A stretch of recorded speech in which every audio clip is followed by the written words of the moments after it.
right, so if you're seeing my screen, it says it's still loading. Maybe you can see it now. If you're seeing my screen, I believe this is the question you wanted to work on. Is that right? Correct. Awesome. Okay. So this screen, I'm going to send you a PDF of all the work that we're going to do at the end of the lesson. Right away at the end, I'll send you an email. The screen is being recorded. So if you want to go back later on and watch this, if you missed something or something was unclear, you can always do that as well. Okay. And there's a link to that in the email that I send you at the end. So yeah, we'll just get started here and be happy to talk about how to answer these questions. So first of all, I'm assuming you're not allowed to use calculator. Sometimes it's easier just to go right to technology to answer some of these things, but you're looking at the signs here. You're looking at that one's positive and one's negative. So the way that I tell students to do this is that because one is positive and one is negative, you determine which one is further from zero. So -5 is further from zero, which means that the answer is negative, and then you take the larger number without the sign and subtract the smaller number, again without the sign. So the answer is -2. Now this is just one way to do it.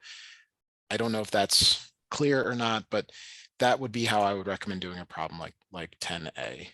Okay. I think the way I learned it was, and I'll just so you know, like our instructor, she just said to use the sign from the larger number. So if it's like a +3 and a -5, you're going to keep it a negative because -5 is a larger number. That's Yes. what she said.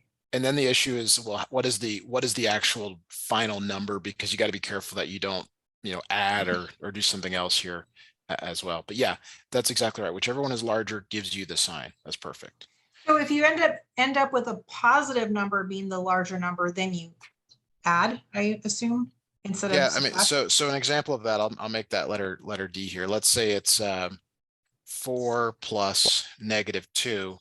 Since the 4 is positive and it's larger, it's further from zero than the -2, your answer is positive, but I would still tell you to take the larger and subtract the smaller. Okay. And in fact, I like those words, larger, subtract the smaller.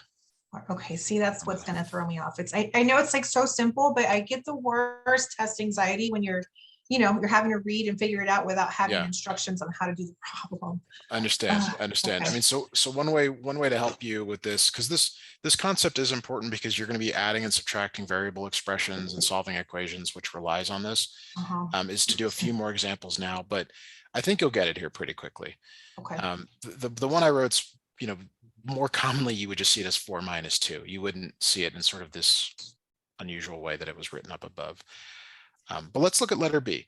So letter B is -4 plus -3. They're both negative, and that tells you the sign. So if they're both negative or both positive, that tells you the sign right away. It's a negative. Okay. And then you just add the numbers without the sign. So the key here, the way that I'm showing you, is to look at the numbers without the sign at some point. It's a 4 and it's a 3. After you determine whether it's positive or negative, you look at the numbers as if they don't have a sign anymore. Okay. So it's a +7 or -7? The answer is -7. Again, like you first determine whether the answer is positive or negative. So like Okay. if we're building a recipe, step 1 is to determine positive or negative. And then step 2 is to determine the magnitude of the number, Okay. which is really just a fancy word of saying like, what is the result? But yeah, so we'll do the same here for letter C, and we can do more examples if needed. Here, letter C, one is negative, one is positive. So you look at the one that is further from zero, or the larger one, as you said. The larger one is -13. So you know your Okay. answer is negative. Right. So you're like, my answer is negative no matter what. And Okay. then what I'm telling you to do is to look at the numbers without the sign. So treat the -13 as a 13, treat the +6 as a 6, take the larger and subtract the smaller. Okay. Got it. That makes sense. Okay. Yeah, So I got -7 for that one. yes. Okay. So let's look at number 12. I think it's very similar. This is this foundational stuff that's critical when you're moving forward in the course, because you can't get tripped up by these questions when you're moving through the rest of the course. So same idea here with letter A. You have one negative, -7, and one positive, +23. So I would tell you to determine the sign first. 23 is further from 0, so the answer is positive. And then, yeah, you treat -7 as a 7, and a 23 is a 23, the larger minus the smaller, and your answer is positive 16. Okay. We don't write the sign when it's positive. Okay, so letter B here, very similar. You have 12 is positive. Now it's positive because there's actually a plus here that's not written. It has nothing to do with the operator here in the middle. If there's nothing written, it's positive. Minus 19 is negative because of this operator in front. Is that why they put the parentheses, just to distinguish that it's negative yes. 19? Okay. Yes, exactly. Okay. So the fact that the negative 19 is further from 0, the larger one, tells you the answer is negative. Right. And then what I'm suggesting is you look at the numbers again, you just sort of refresh without and make them both positive, and you take the larger and subtract the smaller. Okay. Yeah, that's a pretty easy way to remember it. Okay. Last one here, they are both negative. So -22, -9, they're both negative. So we know your answer is negative. And when it's negative, whether they're both negative, both positive, you always add the numbers. Okay. So the only time you subtract is when the signs are different. Okay. But if they're same sign, you get the sign and then you add. And so it can feel like there's a lot of cases, but there's actually only two. They're either same sign or they're opposite. Okay. Doing this. Got it. So if it was like a -9 and a positive 22, then you would still subtract, or the other way around. Sorry, the larger number. Yeah. Okay. Now, one of the things that was kind of encoded in here that you might have missed is that these were all addition problems. Add, Right.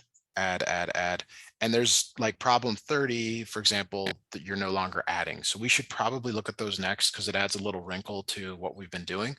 But Okay. that's up to you. We can move on to something else. You tell me. No, that's good. If we can do like at least 1 or 2 from each section, that would be great.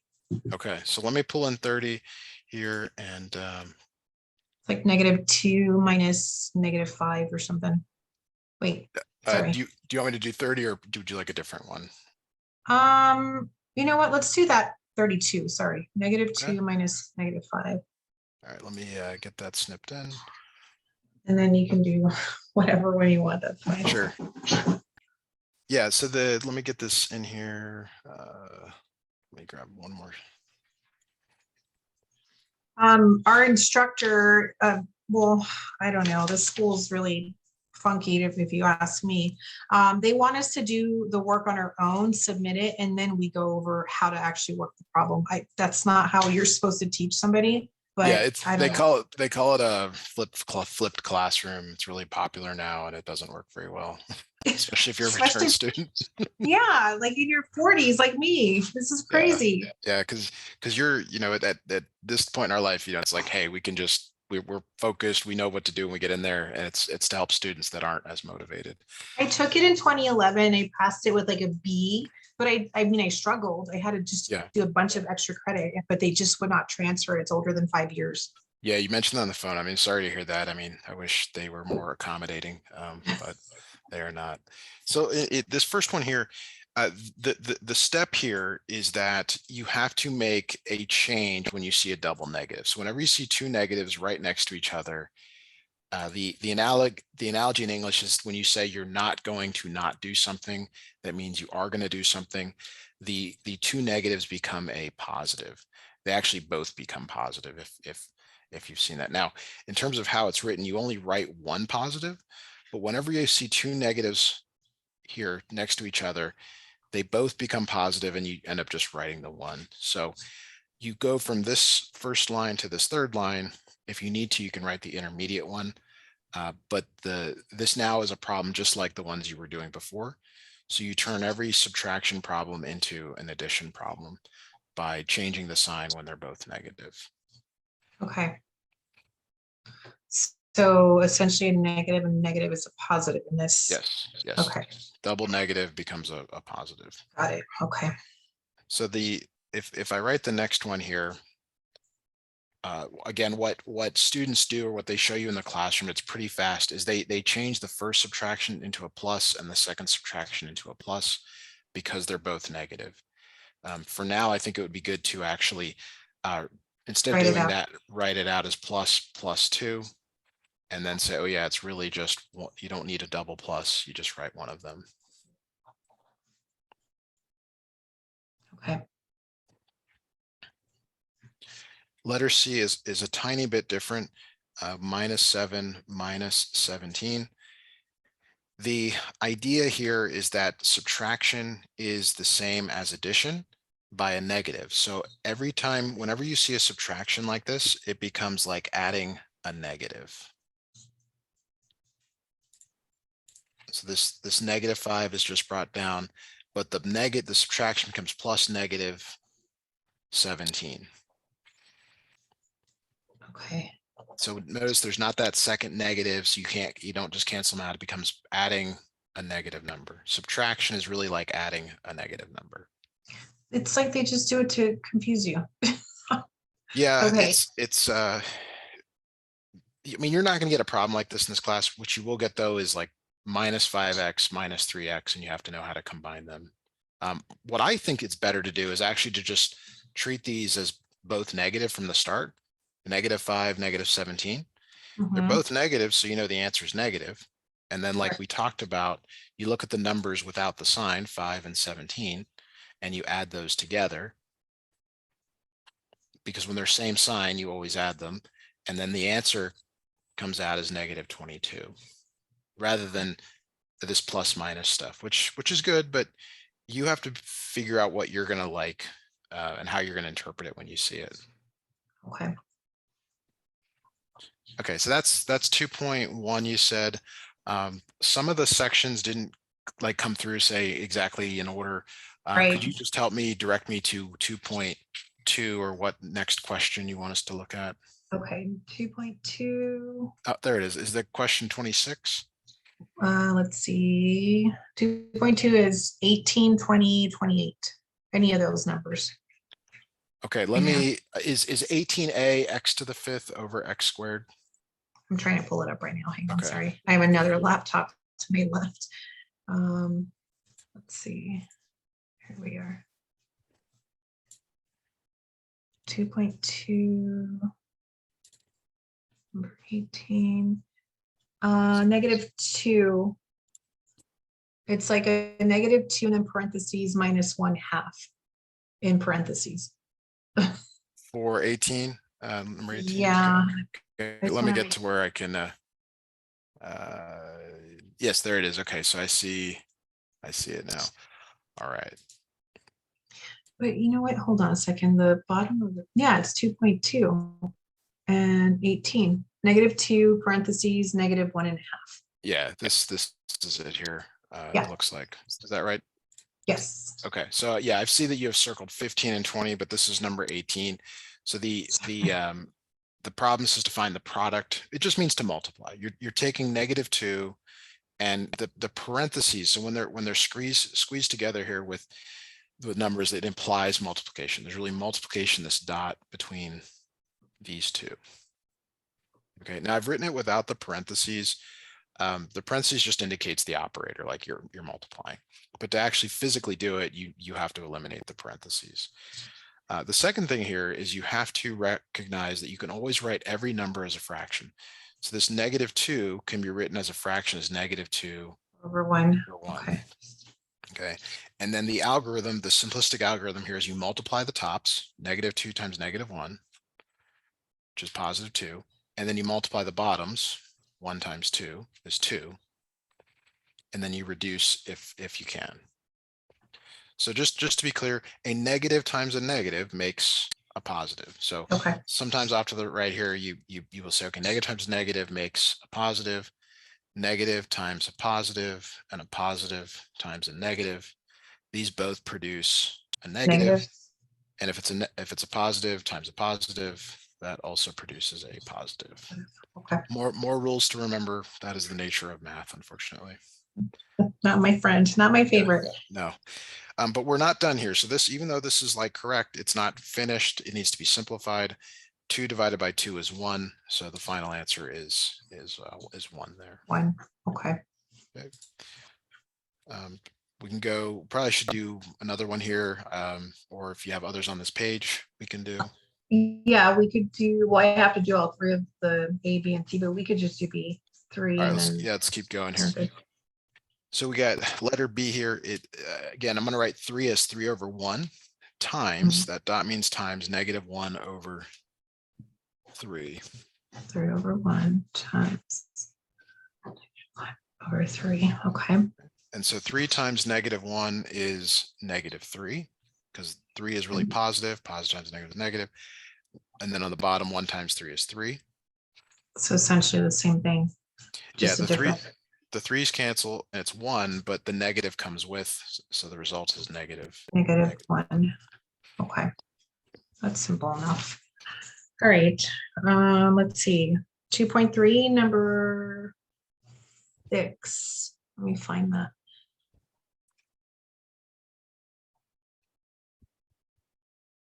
How many people do you teach typically in a month or semester? I try to, I mean, this is I'm doing this full time now, so I try to book, somewhere, 8 hours a day or more of this. I really enjoy it. Like I like helping students.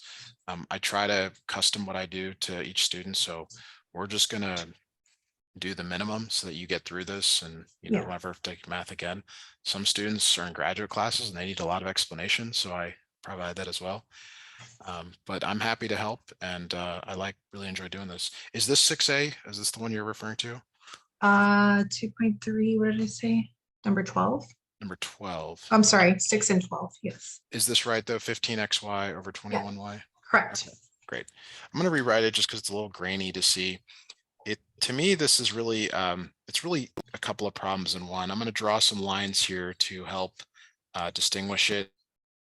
So there's kind of 3 parts. There's the 15 divided by the 21, the x over what appears to be nothing, that we'll get to that, and then a y over a y. So I think the maybe the one that's most familiar to is the numbers.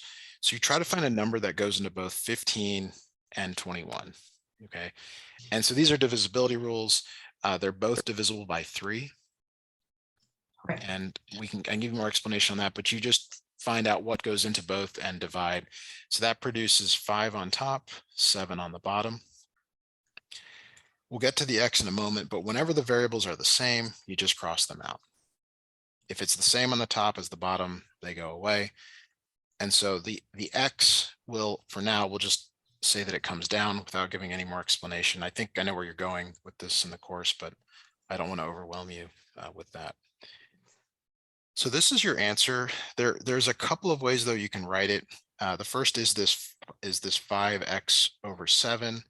You can also write it as 5 over 7 times x. You might see it a couple of different ways depending on how you look at it in the answer in the back. I'll just bring it down. So it just stays with like the top number and you just. Exactly. Okay. Yeah, that's easier to remember. Exactly. Okay. So letter B, slightly more complicated with a little more stuff going on. So let me rewrite that here.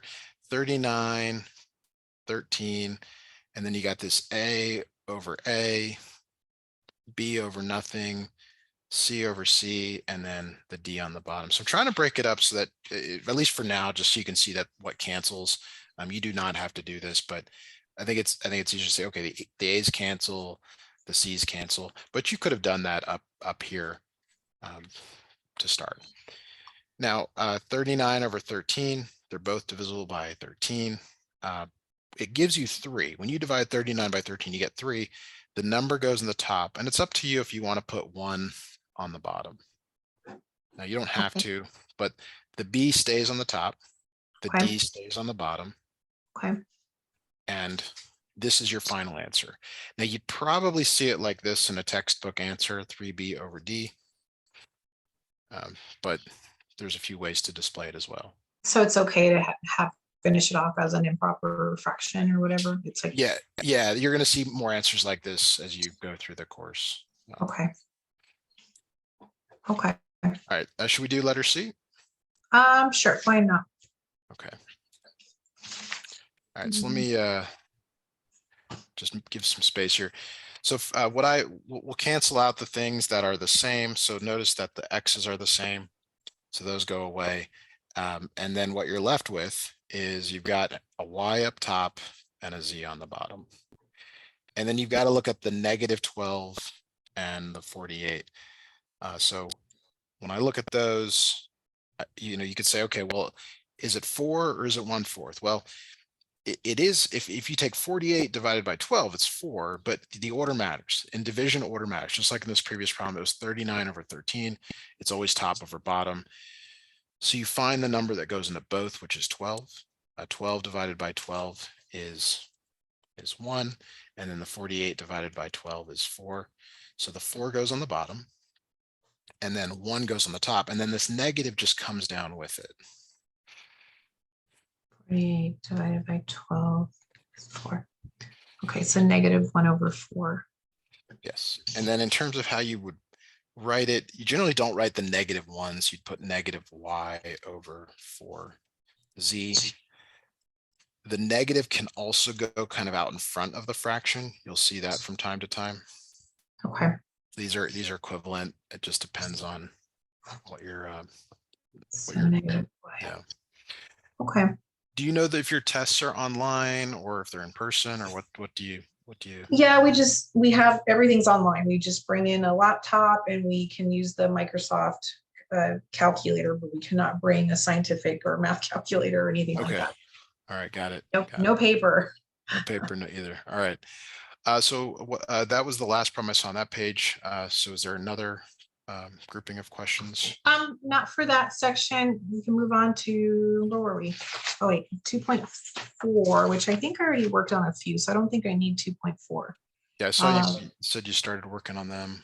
Yeah, I don't know if you can see them. If you can see these, I don't know if you're just able to tell me whether they're going the right direction, but Yeah, there's only one mistake on 34. If I could 34.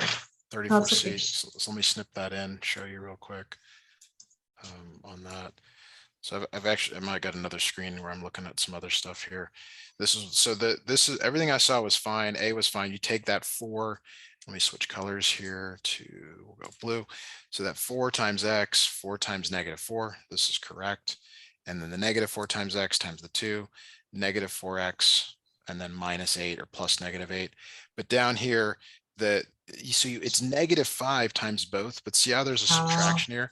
So I would have had you put a negative there and maybe put them in parentheses to help. Okay. But that's that double negative we talked So about it's earlier. a positive. Yeah. Okay. Darn. Okay.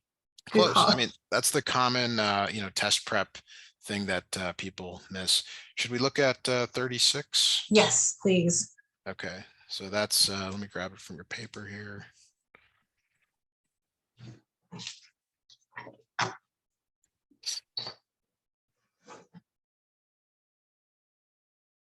Six. Okay, so it's -5 times the 2x times the -4 times the y. So what I would have you do is show your work 2x, and then you got to be really careful here. Are you gonna treat this as -4, or are you gonna treat it as subtraction 4? That's the question to you. Like, what do you see when you look at this? Subtraction. Okay.